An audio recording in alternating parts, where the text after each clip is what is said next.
ഓം നമോ നാരായണായ. ഓം നമോ നാരായണായ. ഓം നമോ നാരായണായ. യസ്യ സ്മരണമാത്രേണ ജന്മസംസാരബന്ധനാത് വിമുച്യതേ. നമസ്തസ്മൈ വിഷ്ണവേ പ്രഭവിഷ്ണവേ. നമഃ സമസ്തഭൂതാനാം ആദിഭൂതായ ഭൂഭൃതേ അനേകരൂപരൂപായ വിഷ്ണവേ പ്രഭവിഷ്ണവേ. വിഷ്ണു ഭഗവാന് പ്രണമിച്ചുകൊണ്ട് വിഷ്ണു സഹസ്രനാമത്തിലെ അടുത്ത കുറച്ച് നാമങ്ങൾ നോക്കാം. അപ്പോൾ കഴിഞ്ഞ ഒരു വീഡിയോയിൽ നമ്മൾ പറഞ്ഞു നിർത്തിയത് പ്രജാഭവ എന്നാണ്. അപ്പോൾ ഇനി അഹസംവത്സരോ വ്യാള പ്രത്യയ സർവദർശന അജ സർവേശ്വര സിദ്ധ സിദ്ധി സർവാതിരച്യുത, അങ്ങനെയുള്ള ആ ഒരു ഭാഗത്ത് വരുന്ന കുറച്ച് നാമങ്ങൾ നമുക്ക് നോക്കാം. അപ്പോൾ അഹ എന്ന് പറയുമ്പോൾ അഹോരാത്രം എന്നൊക്കെ നമ്മൾ പറയില്ലേ, അത് പകലും രാത്രിയും എന്നാണ് അർത്ഥം. അഹോരാത്രം. അപ്പോൾ അഹോരാത്രം പണി ചെയ്തു സമ്പാദിച്ചു എന്നൊക്കെ പറയില്ലേ, അതാണ് അഹ. അഹ എന്ന് പറയുമ്പോൾ പകൽ എന്നുള്ള അർത്ഥമാണ്, സമയത്തെ കുറിക്കുന്നതാണ് അഹ. പിന്നെ പ്രകാശത്തിൻ്റെയും ജ്ഞാനത്തിൻ്റെയും സ്വരൂപമാണ് സൂര്യൻ. അപ്പോൾ സൂര്യനോട് ചേർന്നിരിക്കുന്നതിനെയാണ് അഹസ് എന്ന് പറയുന്നത്. അത് അഹസ് എന്ന് പറയുന്നത് ഭഗവാന്റെ സ്വരൂപമാണ്. അപ്പോൾ സൂര്യഭഗവാൻ തന്നെയാണ് ശരിക്കും ഭഗവാന്റെ പ്രത്യക്ഷത്തിലുള്ള ഒരു രൂപം. നമുക്ക് ഈ പ്രപഞ്ചത്തെ മുഴുവൻ നിലനിർത്തുന്ന സൂര്യഭഗവാനോട് ഉപമിക്കാം, അല്ലെങ്കിൽ ഭഗവാന്റെ സ്വരൂപമാണ്. അതായത് ജ്ഞാനത്തിൻ്റെയും പ്രകാശത്തിൻ്റെയും സ്വരൂപമായ സൂര്യനോട് സദാ ചേർന്നിരിക്കുന്നതാണ് അഹസ്. അതായത് അഹസ് എന്ന് പറയുമ്പോൾ പ്രകാശസ്വരൂപൻ, അതാണ് ഭഗവാന്റെ സ്വരൂപം. അപ്പം ഭഗവാൻ എന്ന് പറഞ്ഞാൽ പ്രകാശസ്വരൂപനാണെന്നാണ് മനസ്സിലാക്കേണ്ടത്. അപ്പോൾ അഹസ് എന്ന് പറയുന്നത് ഒരു കാലത്തിൻ്റെ ഒരു തോതായി ആയിട്ടും ഭഗവാൻ കാലസ്വരൂപനാണ് എന്നും ഒക്കെ നമ്മൾ മുമ്പ് പല വ്യാഖ്യാനങ്ങളിലും നമ്മൾ മനസ്സിലാക്കിയിട്ടുണ്ട്. അപ്പോൾ അഹ എന്ന് പറയുമ്പോൾ പ്രകാശസ്വരൂപൻ, അതാണ് അഹസംവത്സരോ എന്ന് പറയുന്ന ആ ഭാഗത്ത്. ഇനി 91ാമത്തെ നാമം സംവത്സര. സംവത്സര നമ്മളിപ്പോൾ ഒരു സംവത്സരം എന്നൊക്കെ പറയില്ലേ, അപ്പോൾ 365 അഹസ്സുകൾ ചേർന്നതാണ് ഒരു വർഷം അല്ലെങ്കിൽ സംവത്സരം. സംവത്സരം എന്ന് പറയുന്നത് നമ്മൾ മനസ്സിലാക്കുന്നത് ഒരു വർഷം, ഒരു ഇയർ എന്നൊക്കെ പറയില്ലേ. ഇനി കാലസ്വരൂപനായ ഭഗവാന്റെ ഒരു രൂപം തന്നെയാണ് ഒരു വത്സരം. അപ്പോൾ നമ്മൾ ഭാഗവതത്തിൽ തന്നെ ഞാൻ എൻ്റെ ഒരു വീഡിയോയിൽ പറഞ്ഞിട്ടുണ്ടായിരുന്നു, ഭഗവാൻ കാലസ്വരൂപനാണ് എന്ന് 3ാമത്തെ സ്കന്ധത്തിൽ പറയുന്നുണ്ട്. അപ്പോൾ ആ ഭഗവാൻ കാലസ്വരൂപനാണെന്ന് പറയുമ്പോൾ കാലം തന്നെയാണ് ഭഗവാൻ. അപ്പോൾ സംവത്സര എന്ന് പറഞ്ഞാൽ ഭഗവാൻ തന്നെയാണ്, കാലസ്വരൂപനായ ഭഗവാന്റെ ഒരു രൂപമാണ് സംവത്സരം അല്ലെങ്കിൽ വർഷം. അപ്പോൾ ഋതുക്കളുടെ എല്ലാം ഋതുക്കളെയൊക്കെ നിയന്ത്രിക്കുന്ന ഭഗവാൻ തന്നെയാണ് വർഷം എന്ന് പറയാം, അല്ലെങ്കിൽ സംവത്സരം എന്ന് പറയാം. ഇനി നാമം 92 വ്യാള എന്നും പറയാം, വ്യാല എന്നും പറയാം. അപ്പോൾ ചില ഇതിൽ വ്യാല എന്ന് കാണും, ചില ബുക്കിൽ വ്യാള എന്ന് കാണും. അപ്പോൾ അഹസംവത്സരോ വ്യാള എന്ന് കേട്ടിട്ടില്ലേ, അതാണ് ആ ഒരു വ്യാല എന്നും പറയാം, വ്യാള എന്നും പറയാം. സർപ്പത്തെ പോലെ പിടിക്കാൻ സാധിക്കാതെ നിയന്ത്രിക്കാൻ കഴിയാത്ത സ്വരൂപം, അതാണ് ഭഗവാനെ നിയന്ത്രിക്കാൻ ഒരു ശക്തിക്കും കഴിയില്ല. കാരണം ഏറ്റവും വലിയ ശക്തിയായി നിൽക്കുന്ന ഭഗവാനെ നിയന്ത്രിക്കാൻ വേറൊരു സ്വരൂപത്തിനും കഴിയില്ല. അതുകൊണ്ടാണ് അങ്ങനെ പറയുന്നത്. അപ്പോൾ മുണ്ടകോപനിഷത്തിൽ പറയുന്നുണ്ട്, യത് തത് അദ്രേഷ്യ അഗ്രാഹ്യം ഗോത്രം അവർണം അചക്ഷുശ്രോതം എന്ന്. അതായത് ജ്ഞാനേന്ദ്രിയങ്ങളിലൂടെയോ കർമ്മേന്ദ്രിയങ്ങളിലൂടെയോ ഗ്രഹിക്കാൻ കഴിയാത്ത ഒരു ഉദ്ഭവസ്ഥാനമില്ലാത്ത ഏത് വർണ്ണമാണെന്നൊന്നും നിശ്ചയിക്കാൻ കഴിയാത്തതാണ് ഭഗവാൻ. അതായത് കണ്ണ്, കാത് തുടങ്ങിയ ജ്ഞാനേന്ദ്രിയങ്ങൾക്ക് മനസ്സിലാക്കാൻ കഴിയാത്തതും ഏതൊരു പ്രമാണത്താലും അറിയപ്പെടാൻ കഴിയാത്തതും ഒക്കെയാണ് ഭഗവാൻ. അപ്പോൾ നമുക്ക് തന്നെ ഇപ്പോൾ നമ്മൾ ഭഗവാനെ അറിയുക എന്നൊക്കെ പറഞ്ഞാൽ അത് വളരെ ശ്രമകരമായ ഒരു പ്രവൃത്തിയാണ്. അതുകൊണ്ടാണ് ഋഷികൾക്ക് തുല്യമായിട്ടുള്ളവരാണ് ഒരുപാട് ശ്രമത്തിലൂടെ ധ്യാനം തുടങ്ങിയ ഒരുപാട് പ്രക്രിയകളിലൂടെ അവർ ഭഗവാനിൽ എത്തിച്ചേർന്നത്. അപ്പോൾ ധീര പരിപശ്യന്തി അദ്ഭുതയോനിം എന്ന് പറയും. അതായത് എല്ലാ പ്രപഞ്ച ഘടകങ്ങൾക്കും ഉത്ഭവസ്ഥാനമായിട്ടുള്ള ഈ സത്യവസ്തുവിനെ പരാവിദ്യയിലൂടെ മാത്രമാണ് ധീര പരിപശ്യന്തി. ധീര എന്ന് പറയുമ്പോൾ യഥാർത്ഥത്തിൽ നമ്മൾ വിചാരിക്കുന്ന ധീര എന്നുള്ള അർത്ഥമല്ല. നമ്മൾ ധീരനാണെന്ന് പറയുമ്പോൾ ഭയങ്കര ധൈര്യശാലി എന്നൊക്കെയുള്ള അർത്ഥമല്ലേ. പക്ഷേ ഇവിടെ ധീര എന്ന് പറയുമ്പോൾ ആ ഒരു ജ്ഞാനി എന്നുള്ള അർത്ഥമാണ് എപ്പോഴും ഇതിൽ ധീരന്മാർ എന്ന് പറയുന്നത്. അപ്പോൾ ജ്ഞാനത്തിലൂടെ ആ ഒരു പരാവിദ്യയെ അറിയുന്ന ഒരു ജ്ഞാനി, അയാളെയാണ് ധീരൻ എന്ന് വിളിക്കുന്നത്. അപ്പോൾ ലൗകിക വിഷയങ്ങളിൽ നിന്ന് ബുദ്ധിയെ പിന്തിരിപ്പിച്ച് ആ ഒരു പരാവിദ്യയിലേക്ക്, 2 വിദ്യകളുണ്ട്, അപരാവിദ്യയും പരാവിദ്യയും. അപ്പോൾ അപരാവിദ്യ എന്ന് പറയുമ്പോൾ നമ്മൾ ഭൗതികമായിട്ടുള്ള, ഇപ്പോൾ നമ്മുടെ പല ശാസ്ത്രങ്ങളുണ്ടല്ലോ, ഇപ്പോൾ സ്കൂളിലൊക്കെ പഠിപ്പിക്കുന്നത്, ഇപ്പോൾ കെമിസ്ട്രി, ഫിസിക്സ്, ബയോളജി, അങ്ങനെ വേറെ പലതും, കമ്പ്യൂട്ടർ, മാത്സ്, ഇതെല്ലാം ഇതിനെയൊക്കെ കുറിച്ച് പഠിക്കുന്നതിനാണ് അപരാവിദ്യ എന്ന് പറയുക. അത് ലോവർ നോളജാണ്. പക്ഷേ എന്നാൽ പരാവിദ്യ എന്ന് പറയുമ്പോൾ അതിൻ്റെ എല്ലാം മുകളിൽ ആ ഒരു പ്രപഞ്ചത്തെ നിയന്ത്രിക്കുന്ന ഒരു ശക്തിയെ അറിയുന്നതിനെയാണ് പരാവിദ്യ എന്ന് പറയുന്നത്. അപ്പോൾ ആ പരാവിദ്യ അറിയണമെങ്കിൽ, ആ പരാവിദ്യക്ക് ആരാണ് യോഗ്യൻ എന്ന് ചോദിച്ചാൽ, ഈ ലൗകിക വിഷയങ്ങളിൽ നിന്ന് ബുദ്ധിയെ ആരാണോ പിൻവലിച്ചവർ, അവരാണ് ധീരൻ, അവരാണ് അതിന് യോഗ്യർ. ഇനി 93ാമത്തെ നാമം പ്രത്യയ എന്ന് പറയുമ്പോൾ പ്രതീതി സ്വരൂപൻ, അല്ലെങ്കിൽ പ്രജ്ഞാസ്വരൂപൻ, അല്ലെങ്കിൽ പ്രജ്ഞാനം ബ്രഹ്മ എന്നൊരു വാക്യം നമ്മൾ കേട്ടിട്ടുണ്ടല്ലോ. അപ്പോൾ അതിൽ നിന്നാണ് അത് വന്നത്. ഇവിടെ ഇപ്പോൾ നമ്മൾ ഭഗവാൻ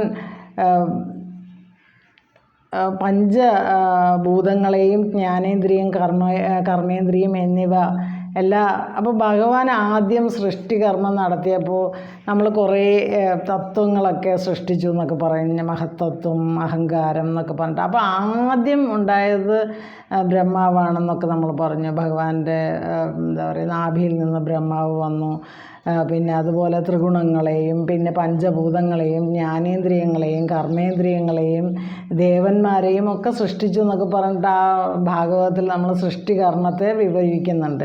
അപ്പോൾ ഇതിലൊക്കെ, പക്ഷേ എല്ലാം സൃഷ്ടിച്ചപ്പോഴും ഇതിനെല്ലാം തമ്മിൽ എല്ലാം വേറെ വേറെ സൃഷ്ടിച്ചു. എന്നിട്ട് പക്ഷേ ഇതിനെല്ലാം തമ്മിൽ ബന്ധിപ്പിക്കാൻ കഴിഞ്ഞില്ല ബ്രഹ്മാവിന്. അപ്പോൾ വൈകുണ്ഠമൂർത്തിയായ ഭഗവാൻ ആ തത്വങ്ങളിലേക്ക് പ്രവേശിച്ചിട്ട് എല്ലാത്തിനെയും പരസ്പരം ബന്ധിപ്പിച്ച് നിർത്തിയപ്പോഴാണ് ഈ ബ്രഹ്മാണ്ടം ഇന്ന് കാണുന്ന ഈ രൂപത്തിൽ അത് എല്ലാം ഒരു എന്താ പറയുക, അതിൻ്റേതായിട്ടുള്ള ഒരു രീതിയിൽ പ്രവർത്തിച്ച് തുടങ്ങിയത്.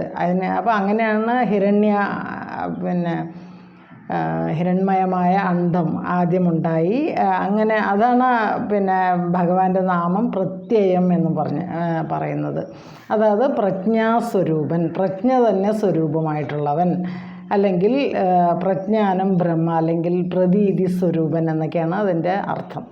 അപ്പോൾ എല്ലാം സൃഷ്ടിച്ചപ്പോഴും അതിൽ പ്രജ്ഞാനം അതിൽ ചേരുമ്പോഴാണ് അതിന് ശരിയായിട്ടുള്ള പ്രവർത്തിക്കാൻ കഴിഞ്ഞത്. അപ്പോൾ ആ പ്രജ്ഞാനം തന്നെ സ്വരൂപമായിട്ടുള്ളവൻ എന്നാണ് അതിൻ്റെ അർത്ഥം. അപ്പോൾ അതാണ് പ്രത്യയ. ഇനി 94 സർവസ്വരൂപനാണ് ഭഗവാൻ, എല്ലായിടത്തും കണ്ണുകളുള്ളവൻ എന്നാണ് അർത്ഥം. അപ്പോൾ സർവദർശന, എല്ലായിടത്തും എവിടെയാണ് ഭഗവാന്റെ കണ്ണെത്താത്തതെന്ന് നമുക്കറിയില്ല. ഇപ്പം നമ്മൾ ഒരുപാട് ചീത്ത പ്രവൃത്തികളിലൊക്കെ ഏർപ്പെടുന്ന ഒരുപാട് ആളുകളുണ്ട്, മറ്റുള്ളവരെ ദ്രോഹിക്കുന്നത്, ദുഷ്ടതരങ്ങൾ ചെയ്യണത് ഒക്കെ ഉള്ള ആളുകളുണ്ട്. അപ്പം അവർ വിചാരിക്കും ഇതൊക്കെ ആരും അറിയില്ല. പക്ഷേ ഭഗവാൻ എന്ന് പറയുമ്പോൾ സർവസ്വരൂപനാണ്, എല്ലായിടത്തും കണ്ണുകളുള്ള ഭഗവാൻ എല്ലാം കാണുന്നു എന്നുള്ള ആ ഒരു സത്യം മനസ്സിലാക്കാതെയാണ് അവരങ്ങനെ ചെയ്യുന്നത്. അപ്പോൾ ഭഗവാൻ എല്ലാം കാണാൻ കഴിവുള്ള എല്ലാ കണ്ണുകളിലെയും കാഴ്ചശക്തി ഭഗവാനാണ്. അപ്പോൾ അതാണ് സർവതചക്ഷു എന്ന് പറയുന്നത്. അപ്പോൾ ലോകത്ത് എവിടെയും ഭഗവാന്റെ ദൃഷ്ടിയുണ്ട്. അതുകൊണ്ടാണ് ഇപ്പോൾ ഒരാൾ എന്തെങ്കിലുമൊക്കെ ഒരു ദുഷ്പ്രവൃത്തി കൊണ്ട് അയാൾ ചിലപ്പോൾ കുറച്ച് കാലം നല്ലതായിട്ട് നിന്നു എന്ന് അയാൾക്ക് തോന്നും. പക്ഷേ വീണ്ടും അയാൾക്ക് അതിൻ്റെ തിക്തഫലങ്ങൾ അനുഭവിക്കേണ്ടി വരും. കാരണം ഭഗവാൻ സർവദർശനാണ്, എല്ലായിടത്തും ഭഗവാന്റെ ദൃഷ്ടിയുണ്ട്. ആ കണ്ണുകളിൽ നിന്ന് ആർക്കും രക്ഷപ്പെടാൻ കഴിയുകയില്ല. അതാണ് അതിൻ്റെ ഒരു സത്യം. ഇനി 95-ാമത്തെ നാമം അജ. അജ എന്ന് പറയുമ്പോൾ ജന്മം സ്വീകരിക്കാത്തവൻ എന്നാണ് പിന്നെ അതിൻ്റെ അർത്ഥം. ജന്മം സ്വീകരിക്കാത്തവൻ, അജനാണ് ഭഗവാൻ, അജനാണ് എന്ന് പറയും. അജനാണ് എന്ന് പറയുമ്പോൾ ഇനി ജനിച്ചിട്ടില്ല. അപ്പോൾ പിന്നെ നമ്മളെ പോലുള്ളവർക്കാണ് ഈ ജനിക്കുകയും മരിക്കുകയും ഒക്കെ ചെയ്യുന്നത്. എന്നാൽ ഭഗവാന് ജനനവും മരണവും ഒന്നുമില്ല. അതുകൊണ്ടാണ് അജനാണ് എന്ന് പറയുന്നത്. ഞാനൊരിക്കലും ജനിച്ചിട്ടില്ല, ഞാനൊരിക്കലും മരിക്കുന്നുമില്ല എന്നൊക്കെ ഭഗവാൻ ഗീതയിൽ പറയുന്നുണ്ട്. ഞാൻ സർവ്വഭൂതങ്ങളിലും ക്ഷേത്രജ്ഞനായിട്ടിരിക്കുന്നു എന്നും ഭഗവാൻ പറയുന്നുണ്ട്. അപ്പോൾ അപ്പം ഭഗവാൻ എവിടെയാണെന്ന് അന്വേഷിച്ചാൽ എല്ലാ സ്ഥലത്തുമുണ്ട് എന്നും, എല്ലാ ഭൂതങ്ങളിലും എല്ലാ പ്രാണികളിലും ഭഗവാൻ ഇരിക്കുന്നു, എല്ലാ ജീവജാലങ്ങളിലും ഇരിക്കുന്നു. ഇനി 96-ാമത്തെ നാമം സർവേശ്വര. എല്ലാ ഈശ്വരന്മാരുടെയും ഈശ്വരനാണ് ഭഗവാൻ, വിഷ്ണു ഭഗവാൻ. അപ്പോൾ പ്രപഞ്ചത്തിലെ എല്ലാ പ്രതിഭാസങ്ങളെയും നിയന്ത്രിക്കുന്ന അനേകം ശക്തികളുണ്ട്. എന്നാൽ ഇപ്പോൾ നമുക്ക് 5 പഞ്ചഭൂതങ്ങളെ നിയന്ത്രിക്കുന്ന ദേവന്മാർ, അഗ്നിദേവൻ, വായുദേവൻ, വരുണദേവൻ എന്നൊക്കെ പറഞ്ഞ് നമ്മൾ പഠിച്ചിട്ടുണ്ട്. അപ്പോൾ ഈ ദേവന്മാരുടെയൊക്കെ നിയന്ത്രിക്കുന്ന ഒരു ശക്തി, അതാണ് ഭഗവാൻ. അപ്പോൾ അതാണ് സർവേശ്വര. അവരെല്ലാം നിയന്ത്രിക്കുന്നു, ഭരിക്കുന്നു. അവരുടെ എല്ലാം നിലനിൽപ്പ് പോലും ഭഗവാന്റെ ആ ഒരു നിയന്ത്രണത്തിലാണ്. അതാണ് സർവേശ്വര എന്ന് പറയുന്നത്. ഇനി 97-ാമത്തെ നാമം സിദ്ധ. സിദ്ധ എന്ന് പറയുമ്പോൾ സിദ്ധി നേടിയവൻ. അപ്പോൾ ഒരു പ്രത്യേക സിദ്ധി നേടുമ്പോഴാണ് അയാൾ പ്രസിദ്ധനാവുന്നതും. അപ്പോൾ ആ സിദ്ധികളൊക്കെ അയാളുടെ ഉള്ളിൽ സമഗ്രമായിട്ട് ആ ഉള്ളിൽ സിദ്ധികളൊക്കെ ഉള്ളവൻ എന്നാണ് അതിൻ്റെ ഒരു അർത്ഥം. അപ്പം പിന്നെ ഭഗവാൻ എല്ലാ സിദ്ധിയും ഭഗവാന്റെ ഉള്ളിൽ നിറഞ്ഞു നിൽക്കുന്നു. അപ്പോൾ അലൗകികമായ കഴിവുള്ളവരെയാണ് നമ്മൾ സിദ്ധൻ എന്നൊക്കെ വിളിക്കുക. അയാളൊരു സിദ്ധനാണെന്നൊക്കെ പറഞ്ഞാൽ അയാൾക്ക് എന്തെങ്കിലും ഒരു പ്രത്യേകത വേണം, അപ്പോഴാണ് സിദ്ധൻ എന്ന് വിളിക്കുക. അതാണ് അണിമാദി അഷ്ട ഐശ്വര്യ സിദ്ധികളെന്ന് പറയും. അണിമ, ലഘിമ, ഗരിമ എന്നൊക്കെ പറഞ്ഞിട്ട് പിന്നെ അങ്ങനെ ഐശ്വര്യങ്ങളുണ്ട്. അപ്പോൾ അതെല്ലാം ഐശ്വര്യ സിദ്ധികൾ ഒരു ഭക്തന് ലഭിക്കുന്നു. ആ ഭക്തന് ആ ഐശ്വര്യങ്ങളും ആ അണിമാദി സിദ്ധികളും ലഭിക്കണമെങ്കിൽ, അണിമ, ഗരിമ, ലഘിമ തുടങ്ങിയ ഐശ്വര്യങ്ങൾ, സിദ്ധികൾ ലഭിക്കണമെങ്കിൽ അതിൽ അയാളുടെ ഉള്ളിൽ ഭഗവാൻ സഹജമായിട്ടുണ്ടെങ്കിലേ അത് ലഭിക്കുള്ളൂ. കാരണം ഭഗവാൻ തന്നെയാണ് ഈ സിദ്ധികളൊക്കെ തന്നെ ഭഗവാനാണ്. അതാണ് നിത്യസിദ്ധ സ്വരൂപനാണ് ഭഗവാൻ എന്ന് പറയും. ഇനി സിദ്ധി എന്ന് പറയുമ്പോൾ പൂർണ്ണമായിട്ട് ഒരു ഭക്തൻ അനുഷ്ഠാനങ്ങളിലൂടെ നേടുന്ന കഴിവിനെയാണ് സിദ്ധി എന്ന് പറയുക. അത് ഈശ്വര സാക്ഷാത്കാരം തന്നെയാണ് സിദ്ധി. പൂർണ്ണമായ ജ്ഞാനം അല്ലെങ്കിൽ ആ ജ്ഞാനസ്വരൂപം, അല്ലെങ്കിൽ ഒരു ഭക്തൻ അനുഷ്ഠാനങ്ങളിലൂടെ നേടുന്ന ഈശ്വര സാക്ഷാത്കാരത്തിനെയാണ് സിദ്ധി എന്ന് പറയുക. സിദ്ധി ഒരു കഴിവ്. അപ്പോൾ സിദ്ധ എന്ന് നേരത്തെ പറഞ്ഞു 97-ാം നാമം. സിദ്ധി നേടിയവനാണ് സിദ്ധ. ഇനി സിദ്ധി എന്ന് പറഞ്ഞാൽ ആ നേടിയ കഴിവിനെയാണ്. അപ്പോൾ കഴിവ് നേടിയവനും ഭഗവാനാണ്, ആ കഴിവും ഭഗവാനാണ്. അപ്പോൾ പൂർണ്ണമായും ഈശ്വര സാക്ഷാത്കാരത്തിനെയാണ് സിദ്ധി എന്ന് പറയുക. അതായത് അണിമ, മഹിമ, ഗരിമ, ലഘിമ, ഈശിത്വം, വശിത്വം, പ്രാകാശ്യം, പ്രാകാമ്യം, ഇതാണ് ഐശ്വര്യങ്ങൾ. ഈ 10 സിദ്ധികളും നേടുക. പിന്നെയും ഒരു 10 സിദ്ധികളുണ്ട്.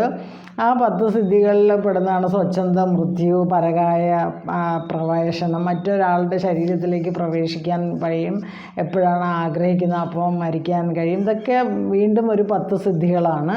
അപ്പോൾ ഇതെല്ലാം ഭഗവാന്റെ ചൈതന്യ അംശങ്ങളാണ് എന്ന് പറയുന്നു. ഇനി അടുത്തത് സർവാദി. 99-ാമത്തെ നാമം. സർവ്വഭൂതങ്ങളുടെയും ആദി കാരണം ഭഗവാൻ തന്നെയാണ്. പിന്നെ എല്ലാത്തിൻ്റെയും ബീജം ഞാനാണ് എന്ന് 10-ാം അധ്യായത്തിൽ 39-ാമത്തെ ശ്ലോകത്തിൽ പറയുന്നുണ്ട്. ബീജം തതഹം യച്ഛാഭി സർവഭൂതാനാം ബീജം തതഹം അർജുന. ഇത് ച അഭി സർവഭൂതാനാം. എല്ലാ ഭൂതങ്ങളുടെയും ബീജം അതിന് കാരണമായിട്ടുള്ളത് തദഹം അർജുന, അത് ഞാൻ തന്നെയാണ് അർജുന എന്ന് ഭഗവാൻ 10ാമത്തെ ചാപ്റ്റർ 39ാമത്തെ ശ്ലോകത്തിൽ പറഞ്ഞിട്ടുണ്ട്. അപ്പോൾ എന്താണ് 99ാമത്തെ നാമം സർവാദി, സർവഭൂതങ്ങളുടെയും ആദി കാരണം ഭഗവാനാണ്. സർവ ആദി, എല്ലാത്തിൻ്റെയും ബീജം, എല്ലാത്തിൻ്റെയും ആദി, തുടക്കം ഭഗവാനാണ്. ഇനി നാമം 100 അച്യുത. ച്യുതി എന്ന് പറഞ്ഞാൽ ഒരു എന്താ പറയുക, നാശം എന്നുള്ള അർത്ഥമാണ്. ഒരിക്കലും തൻ്റെ സ്വരൂപ ശക്തിയിൽ നിന്ന് പതനമില്ലാത്തവൻ, ഒരിക്കലും ച്യുതിയില്ലാത്തവൻ, ഒരിക്കലും എന്താ പറയുക ക്ഷയം അല്ലെങ്കിൽ അതിന് നാശമില്ലാത്തവൻ എന്നൊക്കെയാണ്. ഭഗവാന് മാത്രം ച്യുതിയില്ല. ഭഗവാനെ ആശ്രയിക്കുന്ന ഭക്തന്മാർക്ക് പതനം വരാതെ ഭഗവാൻ രക്ഷിക്കുകയും ചെയ്യുന്നു. അപ്പോൾ ഈ ഒരു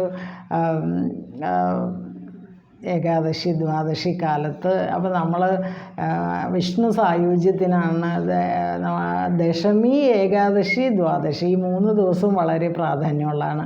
അപ്പോൾ ഈ 3 ദിവസങ്ങളിൽ വിഷ്ണു നാമങ്ങൾ, വിഷ്ണു സഹസ്രനാമങ്ങളൊക്കെ ജപിക്കുന്നത് നമ്മുടെ വിഷ്ണു സായുജ്യത്തിന് നമ്മളെ പ്രാപ്തരാക്കും. മാത്രമല്ല മനസ്സിനും ശരീരത്തിനും നല്ല ഒരു അവസ്ഥയിലേക്ക് ഭഗവാൻ നമ്മളെ കൊണ്ടെത്തിക്കുകയും എല്ലാ തരത്തിലുള്ള പ്രയാസങ്ങളിൽ നിന്നും ഒരു നാരായണ കവചം നമ്മളെ രക്ഷിക്കുകയും ചെയ്യുന്നു. അങ്ങനെ ഭഗവാന്റെ പ്രീതിക്കായിട്ട് വിഷ്ണു സഹസ്രനാമം ചൊല്ലാം. അപ്പോൾ കായേന വാച മനസേന്ദ്രിയർവ ബുദ്ധ്യാത്മനാവ പ്രകൃതി സ്വഭാവാത് കരോമി സകലം പരസ്മൈ നാരായണായേതി സമർപ്പയാമി, സർവം നാരായണായേതി സമർപ്പയാമി. ഓം തത്സത്. ഹരേ കൃഷ്ണ.